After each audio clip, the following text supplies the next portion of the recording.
Yes, indeed, it certainly is. Why, George Shepard levels threat at Cleveland. Bring it out there, please. Oh, please, that's it. Those people are very nervous. This provides them with, there you go. I'll give you a brass figure with a bronze oak leaf palm. If you could tell me what it is that they used to say, children cry for it. And if you call up and say pot, I'll hit you right in the mouth with my big fat fist. What was it? Children cry for it. All right, come on. Gilby's Gin? No, get out of here. Not the kids I know, or the kids you know. I did know one kid that used to mix wild turkey with his Ovaltine. Fantastic. It's the only Ovaltine shaker mug that really flew. You know, those big fat turkey wings. Hey, listen, I'm looking in the, can you hold it there just a minute there? Don't let it get out of hand here. I'm looking in the phone book. I love to look at the phone book. To me, the phone book is my favorite reading. See, I just sit and leaf it and just read those great names and those great addresses, and I say, these are all my people. These are people who are contemporaries of the world in which we live. They're all my fellow 20th century men. Has it ever occurred to you that the phone book is going to be the ultimate class book of all of us? Bring it up there. And everybody's in, you know, anybody that can shake down that AT&T for one of those bad phones that sometimes works. There's not even an entrance exam. They don't take class pictures where you look as silly as you always look in a picture. Well, I'm looking at the phone book, you know. And I like to look at the phone book, you know, the Oriental Brake Corporation, for example. I like that one. Yes, I like, it's those Oriental brake men, where they fix brakes and stuff. And they do it in the Oriental style, which is a very mysterious style. You know, they mount the brakes on sideways and all. It's kind of good. And and I'm reading the other day in the phone book. Well, I'm just sitting there, see, thinking, what would happen if I took the phone and the Manhattan phone book, and I started out with Aaron Achman, which has got 3 A's in the beginning and a C. And, 3 A's in the A. And I started out in the beginning, and I called every one of them. And, just call them right from the top and start right all the way. How long would it take me to make a phone call to everybody that's in the Manhattan phone book? You know, and what I would do, I'd pick up the phone. I'd say, hello, is this Fred Zabisky? 1422 East 29th Street let's see, it says in the, I see, it says over there on the First Avenue. Is this Fred Zabisky? Say, yeah, what do you want? Well, Fred, I'm just calling up just to say hello. I'm in the book too with you, you know, and we ought to know each other. We're both in the same book, and I just thought I'd call. What book? I'd say the Manhattan phone book. And, years from now, people are going to pick this up, and thousands of years, and they're going to say, all these people live in the 20th century, and none of us talk to each other. So, Fred, I just want to say hello. Oh, yeah, some kind of a nut? I'd say, yeah, okay, Fred, so long. And then, anyway, I'm looking at the phone book, and I come across this company. I like to think of these companies like the Automatic Fulfillment Services Company. And I thought to myself, gee, that sounds like a great company. Would you prepare my music? And it's very necessary for this. It says the Automatic Fulfillment Services Company. And I let my mind go, and I thought, what is this? Is this some kind of an electronic House of Ill Fame or something, Where you come in there and it's all automatic, and you don't have all those problems, with having to go to the doctor afterwards. You get those shots, and, sometimes getting busted when the cops come in. This is the raid! Roll you in the car there, get in the wagon!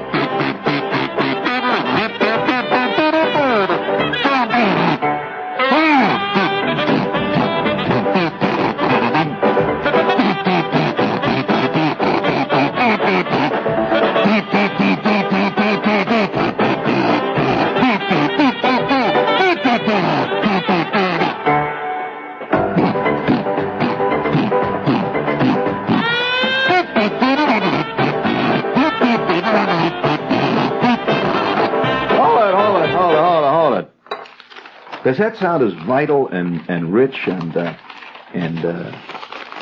vibrant as it sounds to me? Does it to you? It does it. Hey, would you? He says does it sound rich and vibrant and vital to you? It does. You got the greatest deadpan since Buster Keaton. That's great. But anyway, the Automatic Fulfillment Services Company, I thought to myself, that's a great company, see. And I'm always surprised, that the people don't realize the drama that's inherent. Just hefting that phone book, just reaching hefting the millions of wasted lives.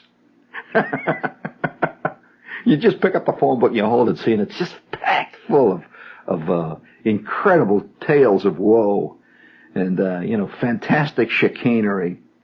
Guys that are working all kinds of little deals and all kinds of people that are sitting on their duff year after year.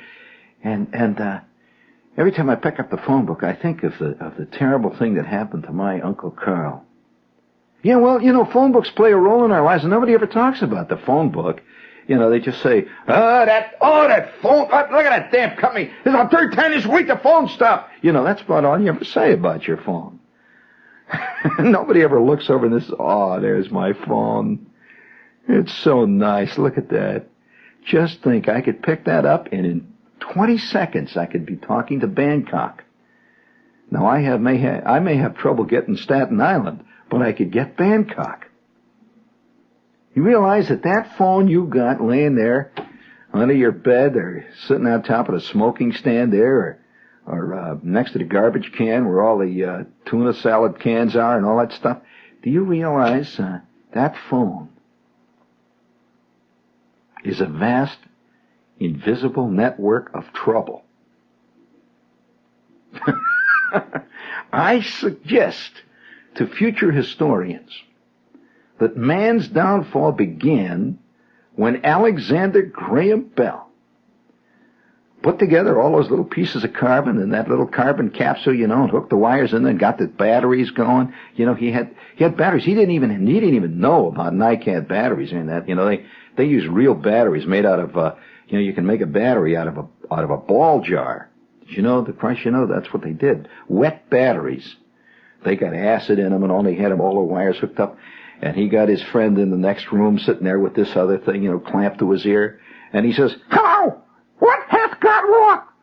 Well, that wasn't much of a message. And although, you see, it was fraught, may I say, with premonition. He didn't say it was good or bad. He was asking a question. Well, isn't that what he said? Or did he say, "Mr. Mayhew, would you please come here"? Is that what he said? What was the first message ever broadcast by Don Amici? You remember when he invented that thing?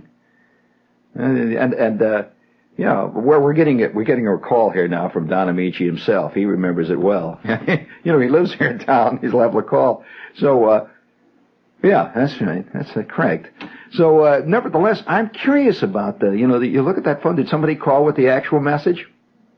No? But they had their own message. I don't want to see it. No. There's kids listening. Stop it.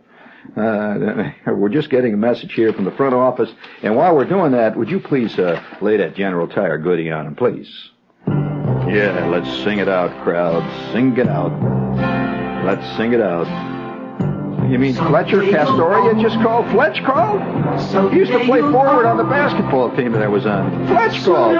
They called him Fletch the Stretch. I remember him. Fletch Castoria. Yeah, he's Italian. For 60 years, General Tire has been building long mileage tires. And now the 40,000 mile dual steel 2 radial. That's a nice, elegant title. It starts with a road-hugging radial ply body. Then 2 strong steel belts are built around the body, boom, boom, for long mileage and puncture protection. And you'll be surprised at what radial tire performance can do for your car. For the first time in years, you'll stay on the road. You'll stop bumping all those curbs, getting in all those arguments.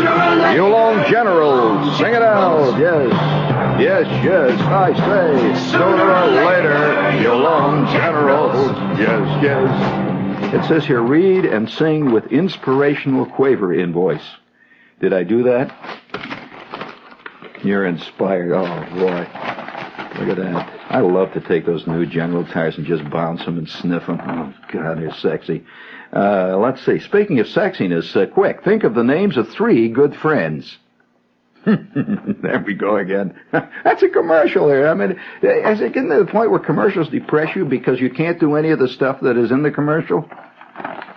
Yes, have you noticed those great things that happen in Rosie's Diner? They're always sitting around dipping stuff into bottles. And did you try that at the Route 3 Diner recently?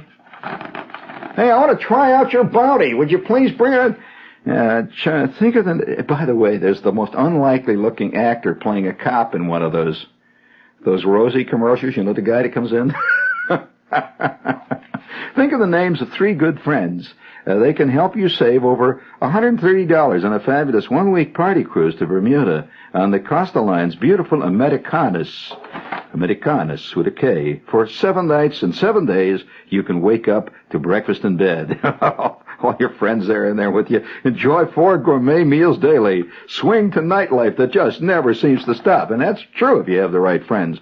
Plus, explore Bermuda for 3 days and nights. Yes, indeed. $325 for 1 full week of fun. Get 3 of your friends together. Each of you ante up that $325, and you'll have a week in Bermuda and sailing around in that boat and having fun in a room there and swinging from the chandelier. It's going to be just great. The Americanas is registered in Greece. That's a swinging ship. Costa Line at 682-3505. You ask them about it and say you've got 3 friends. And tell them to be quiet when you're calling. You might not even get on the ship. Yelling and hollering like that, please. Excuse me. Pardon me, Oh, hello. This is Jane Powell, and I'm speaking to you from the newest office of the Dry Dock Savings Bank. Oh, I beg your pardon. This is the new Turtle Bay office located on the corner of 3rd Avenue and 48th Street. That's right, 3rd Avenue and 48th, right here in dynamic Dry Dock country. And these people are here to take advantage of the beautiful collection of gifts the Dry Dock is giving away to new depositors. This collection includes some 60 valuable gifts to choose from. Now, to get in on the fun, all you have to do is come to the Turtle Bay office of the Dry Dock here at 3rd Avenue and 48th before July 19th and open a savings account. Then look over all the fabulous gifts your deposit entitles you to and take home the one you like the best. And Dry Dock, as you probably know, pays the highest interest rates the law allows.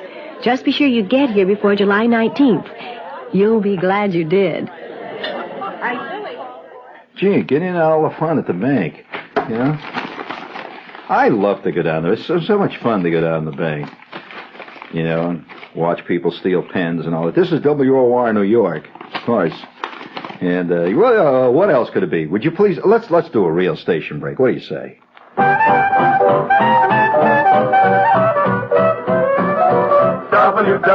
www, somebody stop me. OR, www, if you can stop me. OR, 1440 Broadway, 710 on your dial. That powerful, powerful station with a 50-kilowatt smile. Mutual, mutual, mutual, mutual, heard both near and far. This is www, somebody stop me. OR. With that 50-kilowatt smile. Oh, man, that was style, wasn't it? I mean, you know, they'll do it today like they did it then. I mean, yeah, that's right. If you don't know what that is, that was out of a 1943 WOR radio show. One of the people here has a collection of old glass discs, you know, the old stuff that they cut, 100 years ago here at WOR when they did all the exercises in the morning. And, that was really dynamic radio.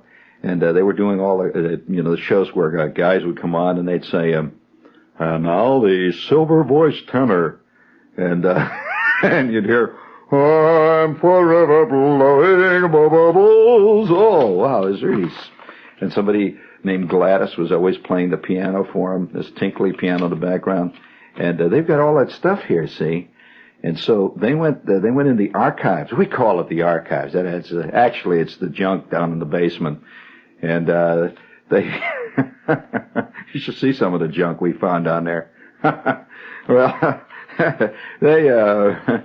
You know that they had a complete set of announcers' tuxedos down there?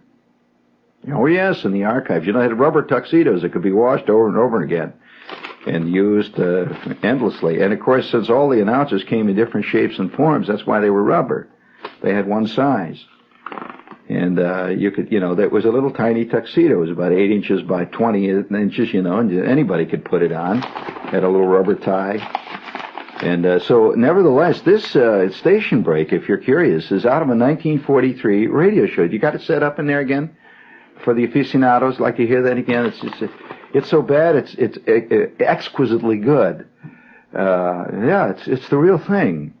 And these were done live. You see, this was not a transcribed thing, and they had this trio there.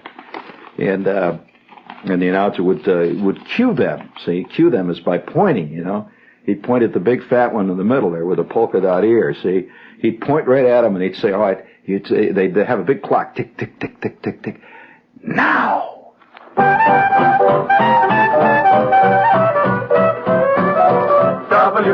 www, somebody stop me.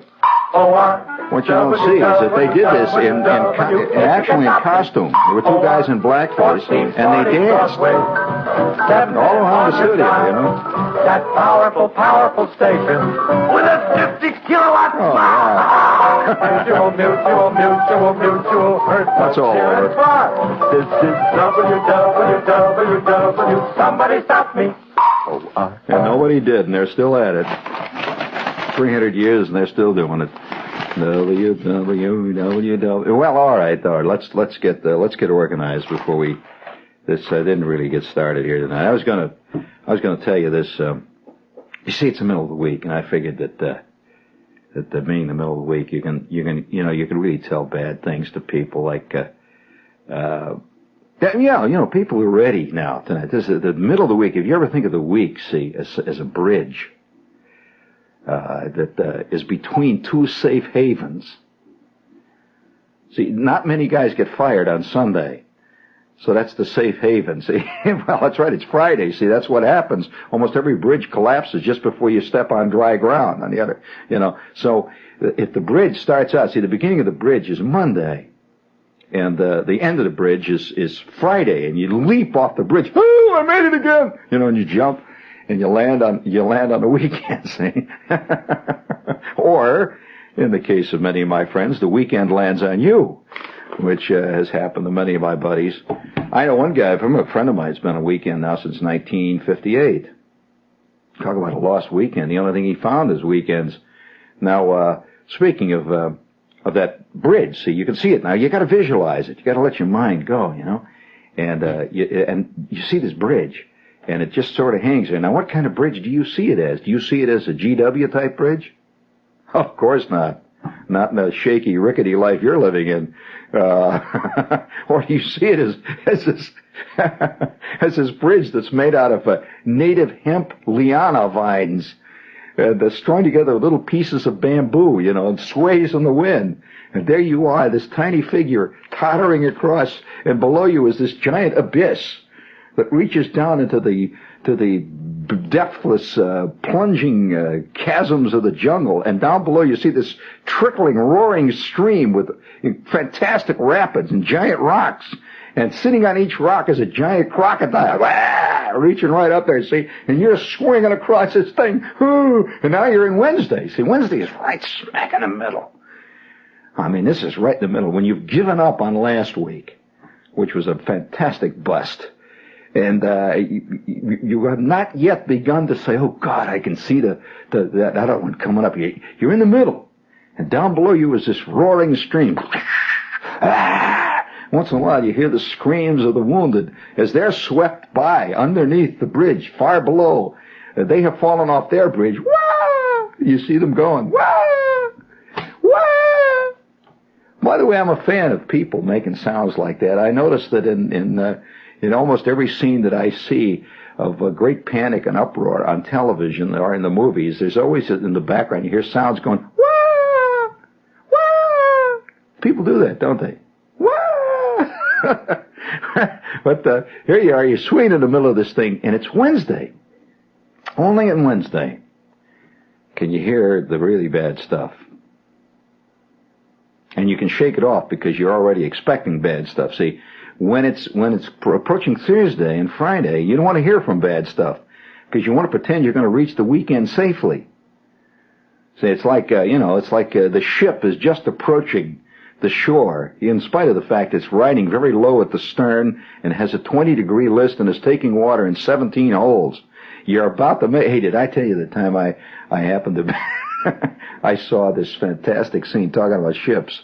I was in this very elegant resort, and for argument's sake, let's say it's Fort Lauderdale, and it's very elegant parts of Fort Lauderdale, you know, and they have this fantastic marina. Imagine the most unbelievable...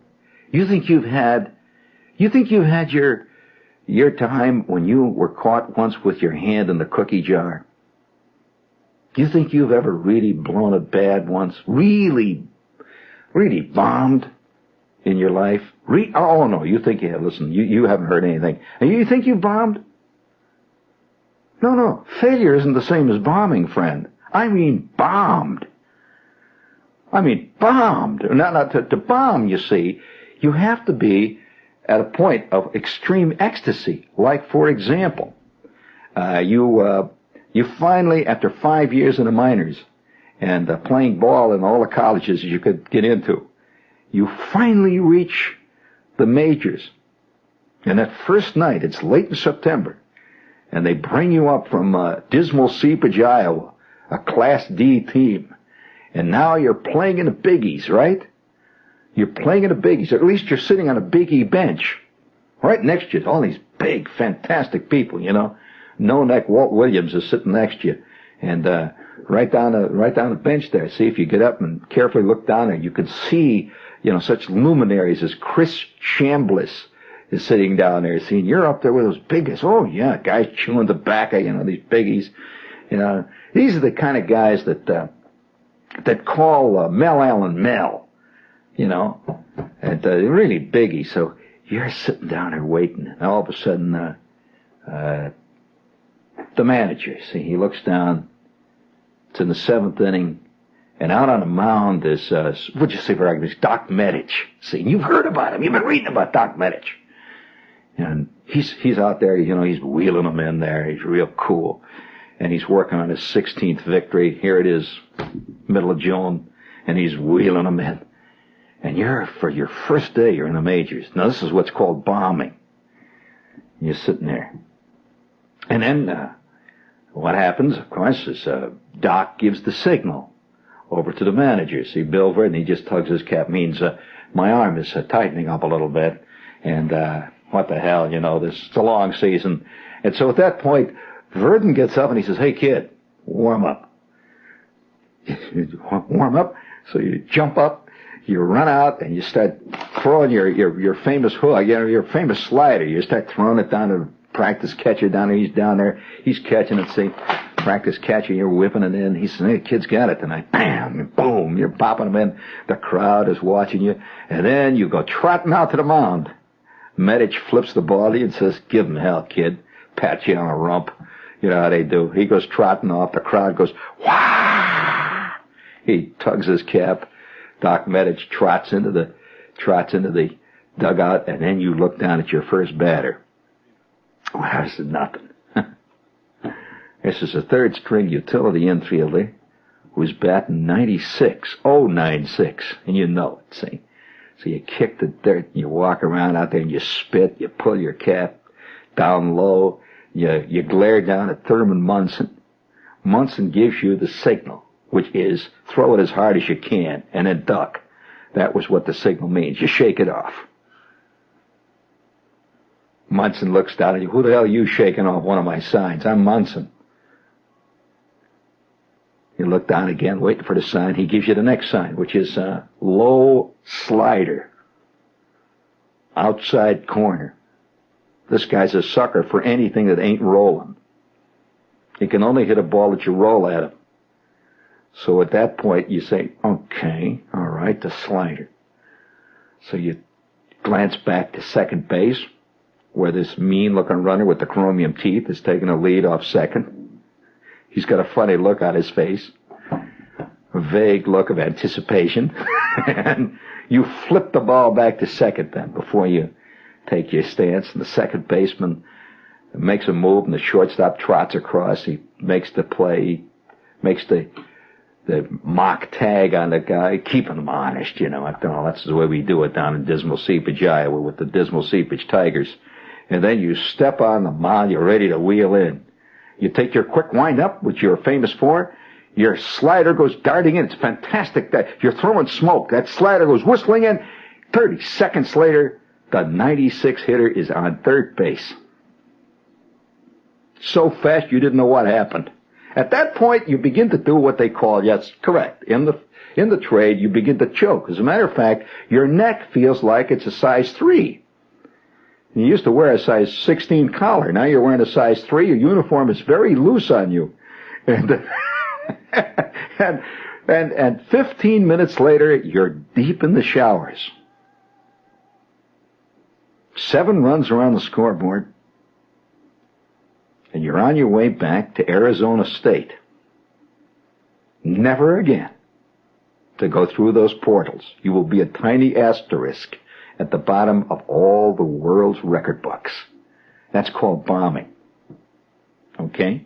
And before we totally bomb, may we lay a couple of these on you? I'm Jimmy Breslin, and I'm tired of hearing how much money John Dean made. I'm tired of Jeb Stuart Magruder confessing, and I'm tired of Richard Nixon. Let's forget about them. I'd rather tell you about some people who did something for the country. A Peter Rodino, a John Doerr, a Tip O'Neill, the men who put Nixon out. Yeah. I tell you about them in my new bestseller, How the Good Guys Finally Won. Oh, Jimmy. It is my kind of look at the impeachment summer in Washington.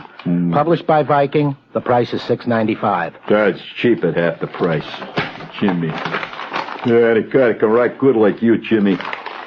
Boy, oh boy, they got to sit up and take notice and listen, huh? You and James Joyce. Bump. And before we really start threatening you with some bad news tonight, lay it on them. Hello, this is Guy Lombardo to tell you about the marvelous show we're presenting this year at the Jones Beach Theater. It's Rodgers and Hammerstein's great American musical, Oklahoma. With all those wonderful songs and dances, the entire family will love it. Oklahoma will play nightly at 8:30, beginning June 26th, and after the show, there's free dancing to the Royal Canadians in the Schaefer Dance Tent. For information, call 516-221-1000. Yeah, all right. And we have, let's see, we've done one more here. Let's see. Say, do you enjoy blowing fuses, huh? Do you like to see the sparks fly? You like the way the sound comes out when the fire engines start coming down towards your house? You get all excited about that? Well, then I would like to suggest that you certainly would love a subscription to the Family Handyman. Yes, indeed. Learn how to do all that great stuff. Like one of the boys up here recently told me, he says, you know, there's nothing to all this handyman stuff. He says, you know, it's really easy. I read all this stuff about how, you do the plumbing. And he says, I'll tell you, it's fantastic. And, of course, what he didn't say was that he and his wife now are staying at the Howard Johnson. And the toilet went right through the second-story window. Just blew right out of the house. Well, I'll tell you, you got to know how to do it. So the Family Handyman will set you on the right track. And it's a magazine, $6.95 for 10 big issues. 10 big issues. And you can call them at 245-3900. And they say that you'll just save enough in fuses alone to pay for the magazine. You know, all right, now you're at Wednesday, okay? You want to hear about... No, that's it. We've done them all. Now, I'll tell you, before you go, Jim, I'll just tell you that the phone book, see, to me, the phone book is one of the great, I can say symbolic publications of our time. The phone book. Has it occurred to you that 1,000 years from now, somebody's going to be digging in the rubble of what used to be the Eastern Seaboard? They'll at that time, they'll be calling it the Eastern Littoral, right? And you know what the Eastern Littoral is? This is where they find bones and kitchen middens. And you know what a kitchen mitten is, Jim. That's those little asbestos mittens that the ladies wear when they're taking pans out of it. And it's a kitchen mitten, and they find all this stuff. You mean you are not interested in archaeology? I see. Well, all right. It was certainly surrounded by Slavs tonight. I don't know what this is. So, I admit that you're not used to getting educational material over the mass media. But sometimes you just have to take the bitter with the better. Incidentally, somebody called in and gave us the name. You're correct. The slogan, "Children cry for it," you're quite right, was Vicks Vapor Rub. That's children cried for it. I don't know many kids that did, but you don't know. Some kids are hung on. I knew one kid that, what's the matter, you mad? I mean, everybody is. Vicks Vapor Rub is kind of good. I knew an uncle who used to mix it with vodka. And said it was good for his throat. Certainly was. He'd sing like hell. But I don't want to get into this. This is getting pretty messy here. But nevertheless, I wanted to tell you about my feelings about the phone book. See, I think the phone book is one of the great symbolic volumes of our time. And 1,000 years from now, when they're digging in the Eastern Littoral, and, they're coming across all these Coke bottles and, the effluvia of our time, which will be very valuable at that time. It'll be so extremely valuable. And, they'll come across your tennis shoe, and that'll be tremendous. And really a great find. And your tennis shoe, you're going. Can you imagine what they're going to make when your tennis shoe says on the back of it "Ked"? And they can't figure out what "Ked" meant. And it'll say Bill Bradley on the side of it. Many guys are buying Bill Bradley style tennis shoes or Walt Frazier tennis shoes, and they're going to try to figure out who Walt Frazier was and what a Walt Frazier was. And, that's 1,000 years. You're going to have to accept the fact that 1,000 years from now, they won't even know about Pele. 1,000 years from now, they won't know about any of this stuff that you're involved in. Nothing. There must have been big deals going on in places like, Pompeii. Nobody guesses. Who are the celebrities of Pompeii? It's hard to believe that Jimmy Breslin won't even be a footnote. I mean, not even a footnote. I mean, he's a foot now, but he won't even be a footnote then. And so, so here it is. They're digging down there in the effluvia, and they're coming across, once in a while somebody will make a tremendous, very, very, very, let's say a mother lode find. They'll come across an Oldsmobile hubcap, and, that'll be hung in a museum. And one day, a scientist digging around in what used to be Ozone Park is digging around in the weeds there, and he has information to the effect that there might be a big find here, and he comes across under a deep rock that's been preserved due to the fact that the air couldn't get in on it. So one guy in the year 1975, in a fit of rage, threw the phone book through the back window, trying to hit his wife and missed her. It went under the garage and was never found again. Guys in fit of rage, who's going to go out and look under the garage for the phone book? Anyway, they find a mint copy of the Manhattan phone book. Now, wait a minute. Before you run out, think of this. He finds a mint copy. Do you realize that 1,000 years from now, this will all that will be left of you? And it's your only claim to immortality. As a matter of fact, it's probably the only place they'll find Breslin. Do you realize guys that are going out and spending extra dough to get unlisted numbers are guaranteeing that they will not be preserved for immortality? Has that ever occurred to you? I mean, when the great roll is called in the great Manhattan phone book up yonder, and you got an unlisted number, you've literally bought yourself a ticket to purgatory. I mean, if you want to get theological about it, I don't like to lay this heavy stuff on you here when you're sitting around the bar lapping up the Schaefer, but the facts of the matter are, one has to think of one's immortality. And so, 1,000 years from now, that phone book, the red one is burning now, 1,000 years from now, that phone book is good, may be the only thing that remains of Charles W. Bullard, 1672 and a half, 176th Street, Staten Island. Kingston, Jamaica, / Now, I'll have to ask one more question about this phone book. You look at this book, see, there it is, rich and fat with all the people. It's your class book. I think back to my Uncle Carl. Jim, you got to know about these things. The phone book, you know my Uncle Carl? On Saturday nights when I was a little kid, see, I don't think most of you are really even aware of the phone book. See, I think we're aware of things due to our background. If you lived in a house where they never had any water, and everybody had to go out 7 miles with a bucket to bring the water back, you're forever conscious of water. If you lived in a house where they didn't have 3 nickels to rub together for 6 months running, you never stop thinking of money. You agree, Jim? Well, when I was at a very tender age, I went to this party with my mother. You know where they take you and they lay you in the bed and they all go out and have the party? You recall doing that scene? Right, see? Well, all right. I don't know why you're laughing. We all went through it. Stop it. So I'm just trying to get to the archaeological truth, the anthropological truth, the sociological ethos truth, the truth of our lives. So I'm put in this bed, and they had all the coats piled on the bed. All right, see, and you could smell powder. All these women had these, that sweet smelling powder and all that stuff. And I'm out there in this bedroom, and the party is going on in the next room. They're raising hell and hollering, and doing all that stuff they have at the party, and it's getting real great. I woke up.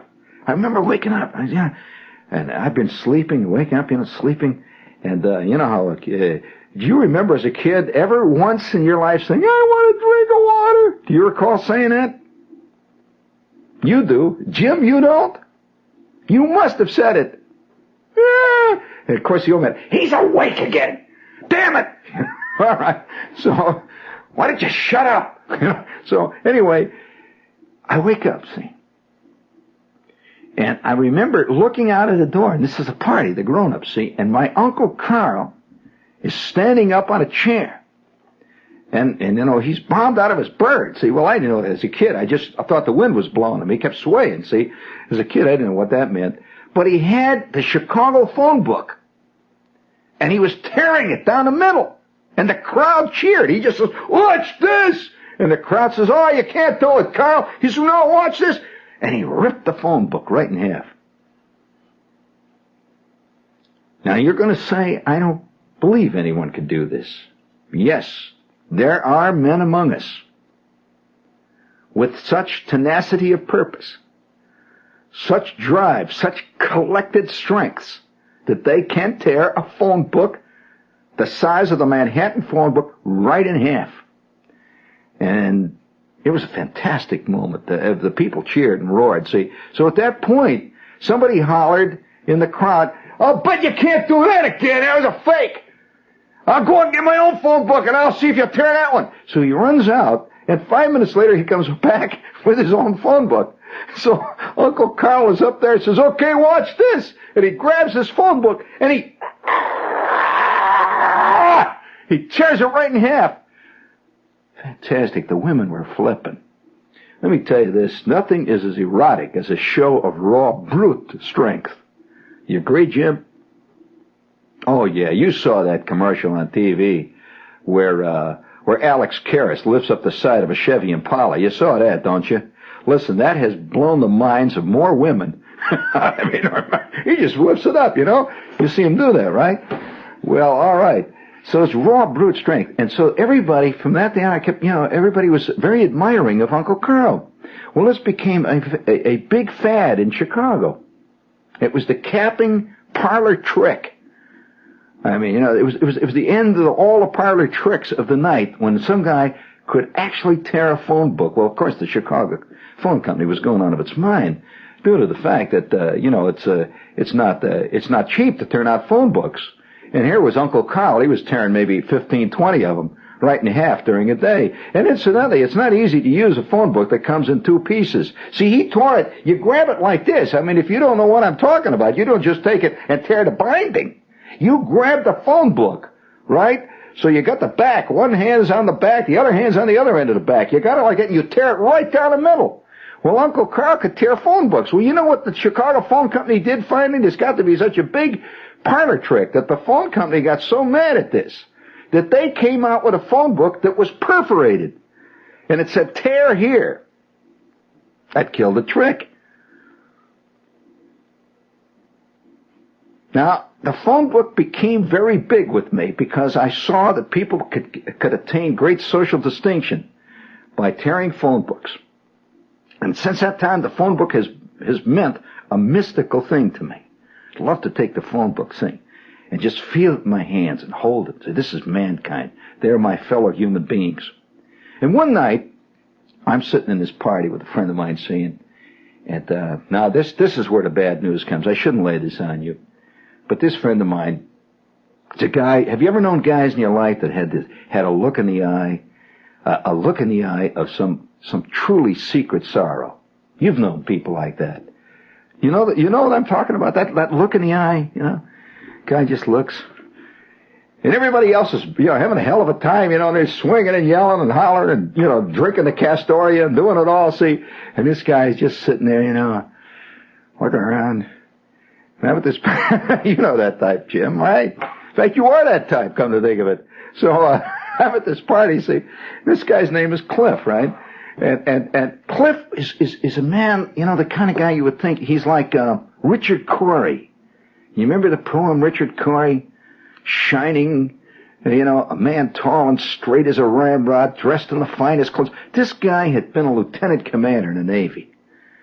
I mean, 17-inch waist, 42-inch chest, 6'3", 190 pounds of sinew. He had teeth that gleamed in the night, wavy golden hair. And I'm sitting in the party one night, he says, Cliff, what the hell's eating you? So what do you mean? I said, everybody always is swinging around here. You've got the world by the you-know-what, and look at you. What is it? So, well, it's a phone book. I says, what? I'm used to meeting cuckoo birds in my world. This is the first phone cuckoo bird I've met, the guy that gets nervous when he walks by the phone book. I says, what happened to the phone book?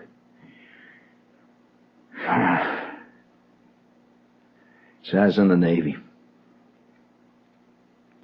I said, yes, I know, Cliff. You were a commander in the Navy. Yeah. God, he says, I'll tell you. I was on this cruiser. We come into San Francisco. He said, have you ever been a commander in the Navy coming in for a 3-day shore leave in San Francisco? Oh, man. He says, and everybody wanted me to come to the parties. And I go to this party up on a hill, San Francisco. And we're drinking. Everybody's having a great time. I'm with all these nurses and everything. And somebody says, let's play a game. I says, a game? So what, Cliff? What kind of a game? He's one of these silly games, where people sit around and tell the truth about each other and all that stuff. He says, it was this game where we were supposed to, the guy that did not do the thing, he had to get up and he had to pick up the phone book and he had to open it at random, put his finger down at random in the phone book and call that person and ask him for a date.